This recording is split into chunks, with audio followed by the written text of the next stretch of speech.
Relationships should be fun and exciting, but sometimes they can be tough. Resolving conflict and different wants and needs is part of having healthy relationships with friends, family, significant others, and coworkers. Some relationships are confusing, and it is hard to know if a relationship is healthy.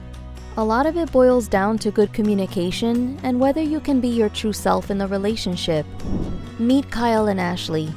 They had been talking for a while, but just officially started dating. Everything started off great at first, but after a few weeks, Kyle started to get angry and mean when Ashley would hang out with her friends instead of him. When they were together, Kyle would take Ashley's phone to look through it and get jealous if she talked to anyone but Kyle. Ashley feels trapped because they are all a part of the same friend group, and she doesn't want to lose her friends. After receiving a mean text from Kyle during her sorority meeting, her friend pulled her aside to talk about what's been going on. Ashley realized that their relationship was not healthy, and she needed to make some changes.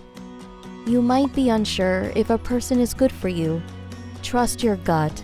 If they speak to you in a disrespectful way, make you feel inferior, blame you for things that aren't your fault, or physically or sexually hurt or harass you, that person is not good for you. It is okay to say no to people and distance yourself from them. Sometimes, this may be hard if that person is a family member or someone you might see regularly. Talking to someone you trust or a mental health professional can help you create healthy boundaries and keep you safe. Healthy relationships should feel good for both people. You can only control your own behavior, and you are not responsible for other people's potentially bad behavior.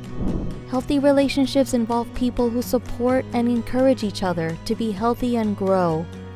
If you are a part of a relationship that does not fit this, you may want to reevaluate whether you want to be a part of it. You can talk to someone you trust or a mental health professional to help you do this.